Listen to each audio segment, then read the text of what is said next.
Radio. Les Français parlent au français. Je n'aime pas la blanquette de veau. Je n'aime pas la blanquette de veau. Sud Radio Berkov dans tous ses états. La France, pays des arts, des armes et des lois. La France, pays démocratique. La France, pays de la liberté et de la déclaration des droits de l'homme. On peut tout dire en France. On peut tout dire en France, à condition. À condition. Comment ? Quelles conditions ? On en parle tout de suite. Sud Radio Berkov dans tous ses états. Le fait du jour. Et tant que c'est du marivaudage entre Dalida et Alain Delon, tout va bien. Parole, parole, parole. Mais attention, attention. Quelle parole ? Eh bien, il s'est passé quelque chose il y a quelques jours. Oui, il y a quelques jours, le 6 mars dernier. Vous voyez, c'est pas loin. L'Assemblée nationale a adopté en première lecture, mercredi dernier, une proposition de loi visant à renforcer, je cite exactement, à renforcer la réponse pénale contre les infractions à caractère raciste, antisémite ou discriminatoire. Et qui n'est pas contre ? Au départ, excellent, très bonne pavé de bonnes intentions. Qui va être contre les appels à la haine, les appels au racisme, les appels au meurtre, évidemment. Et la loi est déjà là, il y a des sanctions pour ça, et c'est plus que légitime, c'est nécessaire. Mais, on a voulu ajouter quelque chose. Alors, qu'est-ce qu'on a ajouté dans cet article premier ? Eh bien, je le lis avant de passer la parole. Justement, je voudrais que Maître Gilbert Collard réagisse. Écoutez-moi bien. La section 3 ter de l'article 2. Des provocations, diffamations et injures non publiques présentant un caractère raciste ou discriminatoire. Je cite. La provocation non publique à la discrimination, à la haine ou à la violence à l'égard d'une personne ou d'un groupe de personnes en raison de leur origine ou de leur appartenance ou de leur non-appartenance, vraie ou supposée, à une ethnie, une nation, une prétendue race ou une religion déterminée, est punie d'une amende de 3 750 €. Est punie, second article, de la même peine, la provocation non publique à la haine ou à la violence à l'égard d'une personne ou d'un groupe de personnes en raison de leur sexe, de leur orientation sexuelle, de leur identité de genre, vraie ou supposée, ou de leur handicap, ainsi que la provocation non publique à l'égard de ces mêmes personnes, etc., etc. Ça veut dire, si je traduis, c'est que vous êtes avec des amis, vous êtes en famille, vous êtes, etc., et certains d'amis, du cousin de famille, dit des choses. Je dis bien en privé, eh bien attention, vous êtes passible d'une amende de 3 750 €. Gilbert Collard, vous êtes avocat, vous êtes député européen. Qu'est-ce qui se passe ? Ils deviennent fous. Qu'est-ce que je vous dis, hein ? Ils deviennent fous. Il faut se rappeler quand même ce qu'enseignait le philosophe du droit, Monsieur Villet, moi que j'ai eu comme prof. Il nous disait la loi, c'est un enfer pavé de bonnes intentions, dont des juges peuvent faire des mauvaises intentions. Ouais. On ne sait jamais ce qu'une loi peut devenir. Moi, j'ai envie de demander à tous nos amis de lire le journal de Maurice Garçon, un grand avocat du siècle dernier, qui a raconté comment la loi sous l'occupation, la loi républicaine, avait pu être utilisée pour persécuter des hommes et des femmes. Alors la question qui se pose dans ce nouveau texte que vous venez de lire, alors vous savez, un texte de loi, il faut le lire, le relire, le peser, le sous-peser, bien sûr, pour bien comprendre tous les dangers qu'il peut représenter. Ce texte, notamment, il parle des injures qu'on pourrait faire à une nation. Vous l'avez remarqué ? Ouais. Il y a le terme nation qui est employé aussi. Alors donc, si dans une soirée, je dis du mal, par exemple, des Russes, si je dis du mal des Ukrainiens, je tombe sous le coup de la loi. Je tombe sous le coup de la loi. Elle est tellement absurde, cette loi, que on ne peut plus rien dire contre une quelconque nation. Fût-elle une nation qui commettrait des crimes, peut-être. Ou l'Iran, ou autre chose. L'Iran ou autre chose. Mais surtout, la question effrayante, celle qui fait peur, celle qui fait trembler les verres, les assiettes, les couteaux, les fourchettes, c'est comment on va rapporter la preuve. Eh bien, la preuve, elle va être rapportée par l'invité. Bien sûr, par la dénonciation. J'étais chez Gilbert Collard, il m'a reçu à dîner. Voilà. Par les délateurs de table, par par les amis qu'on va inviter et qui brancheront le téléphone pour enregistrer à la fin du repas, quand tout le monde est bourré, quand on est à l'heure où on dit des conneries, parce que on l'a tous vécu, ça, hein, les conneries de fin de repas, impardonnables, bien évidemment, bien sûr, mais qui ne doivent pas faire l'objet de dénonciation. On fait entrer, mais cette époque est une époque de merde, vraiment.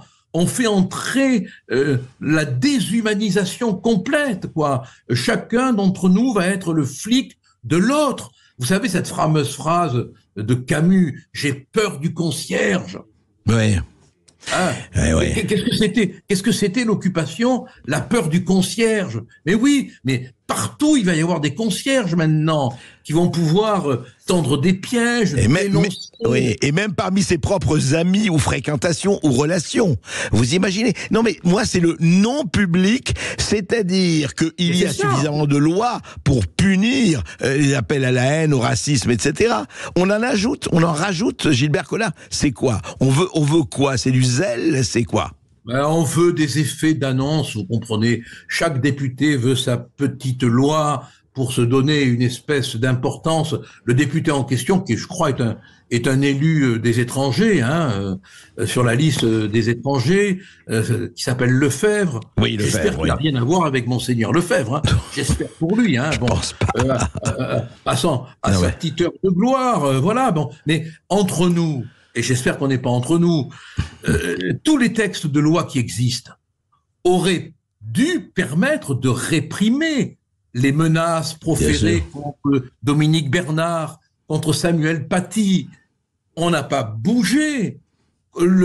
L'imam Majoubi, depuis fort longtemps, la loi aurait permis de le réprimer, de s'en saisir, mais on l'a pas fait. Alors c'est quoi ces gadgets de loi? Ces lois de foraines, ces lois de comédie, c'est quoi? Elles servent à rien, si ce n'est à instiller dans l'esprit public l'idée que chacun d'entre nous devient le flic de l'autre, quoi. Le délateur de l'autre, mais c'est effrayant, quoi. C'est la négation de la loi, vraiment. Mais Gilbert Collard, il y a quelque chose d'étonnant, c'est que cette loi en première lecture a été votée par l'Assemblée. C'est même pas un projet de loi. Enfin, si, c'est pas encore voté, il y a le Sénat qui doit voter. Le Sénat qui va avant. Oui, non mais c'est comment les gens, parce que apparemment ça a été voté, je ne dis pas que c'est à l'unanimité, mais ça a été voté à une large majorité. Mais enfin, les gens je ne sais pas, ils réfléchissent plus. Qu'est-ce qu'il y a? Les gens ont peur. Vous comprenez?